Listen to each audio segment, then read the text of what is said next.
अगर मैं आपको बताऊं कि आने वाले टाइम के अंदर 2026, 2027 और सो ऑन इंजीनियर्स के लिए एक नई करेंसी क्या होगी, वो है स्किल लर्निंग, तो ये कोई गलत बात नहीं है। अगर आप अपने करियर को चेंज करना चाहते हैं, अगर आप अपने आप को डेवलप करना चाहते हैं, अपने करियर को, अपनी सैलरी को डबल करना चाहते हैं, तो आपको डेली बेसिस के ऊपर स्किल को सीखना होगा, डेली बेसिस के ऊपर लर्निंग हैबिट्स को ऐड करना होगा, और फिर ही आप इन सारी चीजों को अचीव कर पाएंगे। वेल, इस वीडियो को एंड तक देखिएगा, क्योंकि मैं आपको बताने जा रहा हूं कि 2026 के अंदर या 2027 के अंदर, आने वाले टाइम के अंदर इंजीनियर्स के लिए सबसे इंपॉर्टेंट स्किल्स कौन कौन से हैं। क्योंकि इस वीडियो से आपका करियर चेंज होगा, आपके पास इंफॉर्मेशन आएगी, आपके पास डायरेक्शन आएगी।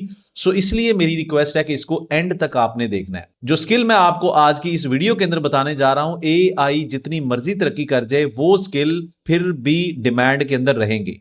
और इन स्किल्स का एप्लीकेशन बताने से पहले I would request you people to subscribe this channel, so that in future कोई भी वीडियो बनाऊं तो आपको उसका लिंक ऑन टाइम मिल सके। Well, my name is engineer Waqas Ahmed and I always motivate people that you must try to have your next job in Gulf region. लेकिन आने वाले टाइम के अंदर गल्फ रीजन के अंदर कौन कौन से स्किल्स हैं जिनकी बहुत ज्यादा डिमांड होने जा रही है। एक तरफ हम ये भी सोचते हैं, सुनते हैं कि एआई आने वाले टाइम के अंदर आपकी नौकरियां खा जाएगी, लेकिन ये वो स्किल्स हैं जो आज की इस वीडियो के अंदर मैं आपको बताऊंगा। वो एआई जितना भी तरक्की करेगा, इनकी वैल्यू भी और ज्यादा बढ़ती जाएगी। सो रिक्वेस्ट यही है कि एंड तक रहना है, क्योंकि एंड तक आपको एक ऐसी इंफॉर्मेशन अपने एक्सपीरियंस की बेस पे देने जा रहा हूं जो एक टाइम पे मेरे पास भी नहीं थी एंड आई वाज स्ट्रगलिंग। लेकिन right after having this information I changed, not only changed but transformed, and I took my career from this level to this level. So start करते हैं। वो पहला स्किल जो मैं सब इंजीनियर्स को कहता हूं, अगर आपका डिजाइनिंग के अंदर इंटरेस्ट है तो आपको ये वाला टूल लाजमी सीखना चाहिए, BIM. BIM stands for building information modular. आने वाले टाइम के अंदर एआई जितना मर्जी तरक्की कर जाए, बिम के अंदर उसका एप्लीकेशन रहेगा। लेकिन अब ये सवाल है कि बिम कौन कौन कर सकते हैं लोग। सिविल इंजीनियर्स भी कर सकते हैं, इलेक्ट्रिकल, मैकेनिकल, हर तरह के डिसिप्लिन इंजीनियर कर सकते हैं। अगर आप फ्रेशर हो तो आपको इस करियर के अंदर जंप करना चाहिए अगर आप डिजाइनर बनना चाहते हो। पहले मैं ये बता दूं कि करियर को चूज करते हुए हमेशा आपने ये चीज देखनी है कि क्या आपके अंदर कोई डिजाइनर है कि नहीं।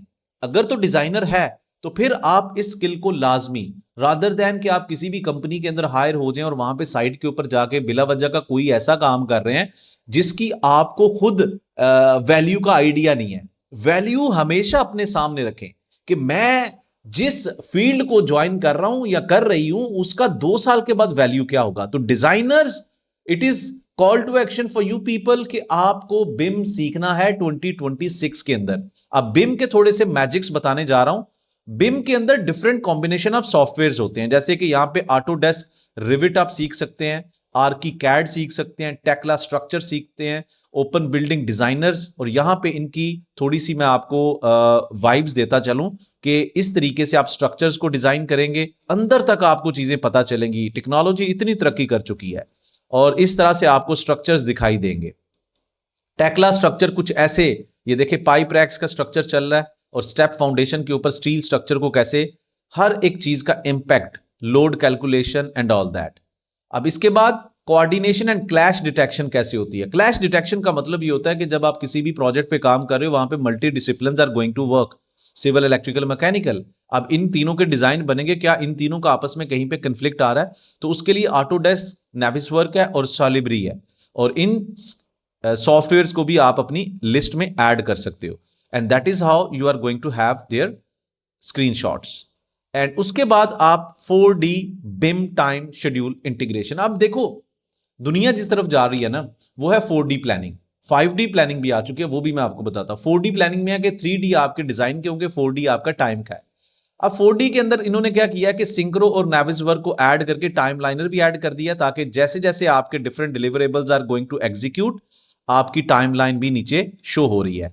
ये आपकी 4D प्लानिंग कहलाती है। ठीक है, बहुत सारी कंपनीज इसको भी इंप्लीमेंट करनी है। आने वाले टाइम के अंदर इसका बहुत बड़ा फ्यूचर है। और इसके साथ साथ आप देखें, कुछ इस तरीके से आप अपने स्ट्रक्चर्स को बनता हुआ देख पाएंगे। ये पहला एक स्किल मैं आपको बता रहा हूं, बिम के अंदर ये सारी चीजें आ रही हैं।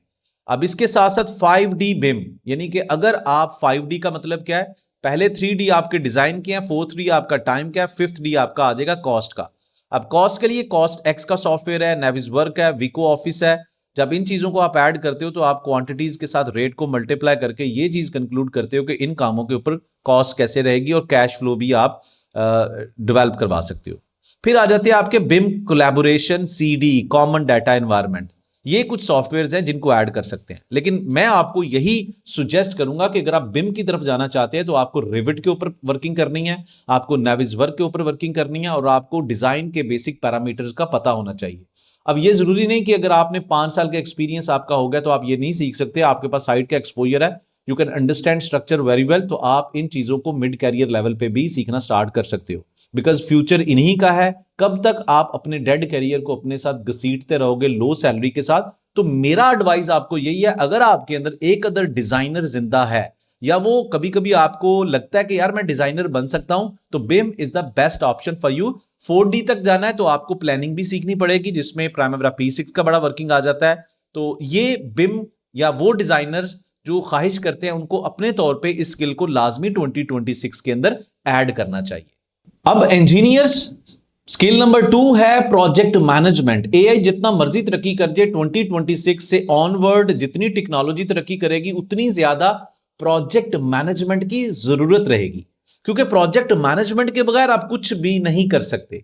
तो प्रोजेक्ट मैनेजमेंट की इंप्लीमेंटेशन बिल्डिंग्स की कंस्ट्रक्शन पे भी है, रोड्स बना लें, एयरपोर्ट बना लें, सोलर के प्रोजेक्ट्स हैं, oil and gas pipeline, tanks, solar, wind, mining, marine projects, onshore, offshore, आप किसी भी प्रोजेक्ट का नाम लें, you need to implement project management. तो प्रोजेक्ट मैनेजमेंट का स्किल बहुत ही ज्यादा जॉब अपॉर्चुनिटीज क्रिएट करने जा रहा है। प्राइमेरा P6 के अंदर आपको एक तो बेसिक लेवल पे एक्सेल का पता होना चाहिए 2026 के अंदर, और फिर एडवांस लेवल पे आपको प्राइमेरा P6 की एप्लीकेशन का पता होना चाहिए। जब हम बात करते हैं प्राइमेरा P6 की, तो प्राइमेरा P6 को यूज किया जाता है कि आपके पूरे प्रोजेक्ट के अंदर जो भी काम आपने डेवलप करने हैं, जो भी आपने डिलीवर करना है, उस सब का एक गैंट चार्ट बनाना होता है। उस एक डॉक्यूमेंट को हम बोलते हैं बेसलाइन, कि कैसे आप अपने सारे के सारे कामों को डिपेंडेंसी के हिसाब से, कि कौन सा काम पहले होगा, कौन सा काम बाद में होगा, एक सीक्वेंस के हिसाब से लिंक करेंगे, और लिंक करने के बाद उसका एक पाथ बनाएंगे जिसको हम बोलते हैं CPM एनालिसिस। अभी आप देख रहे होंगे, और इस तरीके से आपने गैंट चार्ट, CPM अपने काम के अंदर आइडेंटिफाई करने होते हैं, और फिर इसी तरीके से आपने उस प्रोजेक्ट की रिपोर्टिंग करनी होती है। जब एग्जीक्यूशन स्टार्ट होता है तो आपको अपने प्रोजेक्ट के बारे में प्रोग्रेस रिपोर्ट्स बनानी होती हैं, कि जैसे कि आपने क्या सोचा था, क्या अचीव किया, और उसके ऊपर आपकी कॉस्ट कितनी आ रही है। इस तरह की रिपोर्टिंग की बहुत ज्यादा वैल्यू है, जो कि आपके प्रोजेक्ट के स्टेटस के अंदर बहुत ज्यादा हेल्प आउट करती है क्लाइंट को, इन्वेस्टर्स को, स्टेक होल्डर्स को, कि आपका प्रोजेक्ट किस लेवल पे है। Like right now you can see this graph is totally presenting your project status, what you thought in initial stage, what you actually got as per this one, this much progress you have got, this was your plan, and this much money has been spent to do this work. Okay, so these are very valuable insights when it comes to के हमें project planning control, इसका आने वाले time के अंदर बहुत बड़ा application है, बहुत ज्यादा जॉब अपॉर्चुनिटीज है। इसमें आपको प्रोग्रेस कैलकुलेट करनी आनी चाहिए, बेसलाइन कैसे बनेगा, earned value management, EOT delay analysis का नॉलेज होना चाहिए, वो टॉपिक्स हैं। और फिर इसके साथ साथ आपके पास रिसोर्सेज को कैसे आपने ट्रैक करना है, that is very important thing, labour, non labour, machinery, right, ये कुछ नेक्स्ट लेवल की प्लानिंग है, डेप्थ के अंदर है। तो अगर आप समझते हैं कि आप एक बहुत अच्छे टीम लीड बन सकते हैं, कल को आप एक कंपनी के प्रोजेक्ट को लीड कर सकते हैं फ्रंट एंड से, राइट, आपको लगना चाहिए कि आपके अंदर ऐसी वाइब्स हैं। तो चाहे आप फ्रेशर हैं, you should start learning basic concepts of project management. अगर आप मिड कैरियर हैं, फिर भी ऐसा नहीं है कि आपने इस स्किल से करियर का स्टार्ट नहीं किया तो अब कुछ नहीं हो सकता है भाई, सब कुछ हो सकता है, इट्स ओपन फॉर यू। और आने वाले टाइम के अंदर आप अगर एक्सपीरियंस है 3-4 साल का, ज्यादा भी है, तो इसको बड़ी आसानी से सीख सकते हैं। फ्रेशर्स के लिए बहुत टाइम है, लेकिन मिड कैरियर लेवल इंजीनियर जो है वो लाजमी इसको सीखे, क्योंकि future planning control project management जो है वो लीडिंग जॉब करियर है। डिजाइनर्स जो हैं वो प्रोजेक्ट को स्टार्ट करते हैं, लेकिन जो प्रोजेक्ट को ग्रिप में रखते हैं, जो कंट्रोल करते हैं, जो लीड करते हैं, वो प्रोजेक्ट मैनेजर्स होते हैं। और प्रोजेक्ट मैनेजर जो जर्नी है वो स्टार्ट होता है इसी स्किल से, right. So Primavera P6 is gonna be a boom skill in 2026 and so on. तो इंजीनियर्स तीसरा बड़ा स्किल जो आने वाले टाइम 2026 के अंदर जिसकी बेस पे कंपनीज बहुत सारे लोगों को हायर करेंगी वो है पावर बीआई। पावर बीआई आपके डाटा एनालिसिस के लिए नेक्स्ट लेवल चीज है। क्या आपको डैशबोर्ड्स बनाने आते हैं? आपको कंपनी का कॉम्प्लेक्स डाटा सिंप्लीफाई करके प्रेजेंट करना आता है? आपकी प्रोजेक्ट मैनेजमेंट की ही ये एक नीश है, डोमेन है, लेकिन पावर बीआई सॉफ्टवेयर का आने वाले टाइम के अंदर बहुत ज्यादा डिमांड होने जा रहा है। अगर आप इन चीजों को समझना चाहते हैं, सीखना चाहते हैं, तो आप कमेंट सेक्शन के अंदर लाजमी लिखेगा कौन सा स्किल आपका फेवरेट वन है और किस डोमेन के अंदर अभी आप काम कर रहे हैं, ताकि मेरी टीम आपके साथ कांटेक्ट करे या फिर नेक्स्ट वीडियो के अंदर मैं उन चीजों को ज्यादा डिटेल के अंदर प्रेजेंट करूं। तो अगर हम बात करते हैं पावर बीआई की, बिजनेस इंटेलिजेंस की, तो इस तरह के डैशबोर्ड आप बना सकते हैं। यकीन करें इस स्किल की आने वाले टाइम के अंदर बहुत ज्यादा डिमांड है और इसके अंदर आप इस तरह के डैशबोर्ड्स बना सकते हैं। बहुत ही जबरदस्त स्किल है जिसकी बिना पे आप बहुत आसानी से डिसीजंस ले सकते हैं कि आपके प्रोजेक्ट का स्टेटस क्या है। अब ये प्रोजेक्ट की जितनी भी ट्रैकिंग होती है वो बेसिकली आ चुकी है पावर बीआई के ऊपर। फिर आपके केपीआईज हैं, की परफॉर्मेंस इंडिकेटर, जिनकी बेस पे आप किसी भी प्रोजेक्ट का डिसीजन लेते हो। फिर आपने इंटरैक्टिव चार्ट्स बनाने हैं। ये काफी ज्यादा विजुअलाइजेशन होती है इसके अंदर, प्रोजेक्ट की ट्रैकिंग और किस तरीके से आपने इन चीजों को लेके चलना है। ये पावर बीआई का स्किल भी आने वाले टाइम के अंदर बहुत ज्यादा डिमांडेड होगा। अभी भी बहुत ज्यादा डिमांडेड है, लेकिन आने वाले टाइम के अंदर अगर अभी तक आपने कोई भी स्किल ऐड नहीं किया इस तरह का और आप समझते हैं कि आप किसी भी कंपनी पे, अच्छा ये चीज प्लानिंग के बाद आती है सीनियर लेवल पे, तो ये चीज अपनी कंसिडरेशन में रखें और चैट बॉक्स में लाजमी लिखें कि कौन सा स्किल आप समझते हैं कि आपको सीखना है। और पावर बीआई डैशबोर्ड को यूज करते हुए आप अपने प्रोजेक्ट के रिस्क डैशबोर्ड भी बना सकते हो। ये देखें किस तरह से ये सारी की सारी चीजें आप अपने डाटा एनालिसिस आता है तो आपको पावर बीआई की मदद से इस तरह के डैशबोर्ड बनाने का बहुत ज्यादा फायदा हो सकता है। 2026 के अंदर अगला स्किल कौन सा है? सैप, सिस्टम एप्लीकेशन प्रोडक्ट, जिसका plants, oil and gas industry की material management, maintenance, warehouse के अंदर क्या मटेरियल पड़ा है, क्या नहीं पड़ा, शेड्यूल और बहुत सारे इसके मॉड्यूल्स अवेलेबल हैं। अगर आप ऑयल एंड गैस इंडस्ट्री के अंदर है, मेंटेनेंस के अंदर है और आप जस्ट एक सुपरवाइजर के तौर पे काम कर रहे हैं, आपको नहीं पता कि आप कैसे अपने करियर को अपग्रेड करें, तो सैप भी एक बहुत बड़ा और जबरदस्त ऑप्शन है जो कि 2026 एंड ऑनवर्ड इसकी बहुत ज्यादा एप्लीकेशन होगी। और इस स्किल को सीखकर आप अपने आप को बहुत अच्छी अच्छी मल्टीनेशनल कंपनीज के अंदर फिट इन कर सकते हैं। सो लेट्स स्टार्ट कि कैसे इसका डैशबोर्ड नजर आता है। ये है आपका सैप का डैशबोर्ड जहां पे डिफरेंट तरह के हिस्टोग्राम्स हैं, डाटा किस तरीके से इंटरेक्टिव तरीके से आपने लेके चलना है। ये आपके डेली यूजर डिस्प्लेज हैं। इस तरीके से आप अपने डिफरेंट तरह के डैशबोर्ड्स बना सकते हैं, मेंटेनेंस के, रिसोर्स प्लानिंग कर सकते हैं। ये आपके डायलर्स हैं जो आपके प्रोजेक्ट के बारे में इंफॉर्मेशन देते हैं। तो फ्योरी डैशबोर्ड है, इसमें ट्रांजैक्शन बेस्ड स्क्रीन्स हैं। SAP GUI based project cost को कर सकते हैं, मटेरियल इन्वेंटरी रिपोर्ट्स बना सकते हैं।